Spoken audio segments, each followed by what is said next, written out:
శివుడు రుద్రుడుగా పుట్టాలి అన్నప్పుడు బ్రహ్మదేవుడి యొక్క లలాటం నుంచి పుట్టాడు. సరస్వతీదేవి బ్రహ్మదేవుని యొక్క భుజం నుంచి పుట్టింది. ఆయనకే బ్రహ్మదేవుడిని ఎవరైనా తిట్టాలంటే కూతుర్ని పెళ్లి చేసుకున్నాడు అంటారు. ఇంకెలా తిట్టాలో తెలియక అనవసరపు నిందలేయడం అంటే ఇదే. మన సంబంధాలన్నీ వాళ్ళకి అంటకట్టకూడదు. అక్కడ దేవతల నుంచి దేవతల శరీరాలు ఎలా పుడతాయంటే సంకల్ప మాత్రంగా పుడతాయి. మనకు మళ్ళీ పురుడు పోసుకోవడం కాదు అది.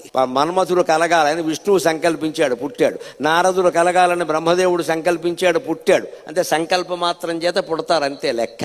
అలాగా సరిగ్గా బ్రహ్మదేవుడు కూడా రోదన చేస్తూ ఉంటే రుద్రుడు పుట్ట రోదన జాయితే ఇతు రుద్రహ అంటారు. సరస్వతీదేవి అప్పుడు ఆయన అన్నాడు, మరి బాగానే ఉందో, నాకు సంసారం కావాలి, ఇంతవరకు లోకంలో ఆడపిల్లలే లేదు, ఎక్కడి నుంచి పుడతారు, నా నుంచే ఓ పిల్ల పుట్టాలి అన్నాడు. పుట్టింది, పెళ్లి చేసుకున్నాడు. అది కూడా తప్పంటే మీరు పెళ్లి సంబంధం చూడండి, చేసుకుంటాడు. ఎవడొద్దంటాడు? అప్పుడు ఆడపిల్ల లేనే లేరు. సృష్టికి ప్రారంభమే బ్రహ్మదేవుడు, లక్ష్మీదేవి కూడా లేదు అక్కడ.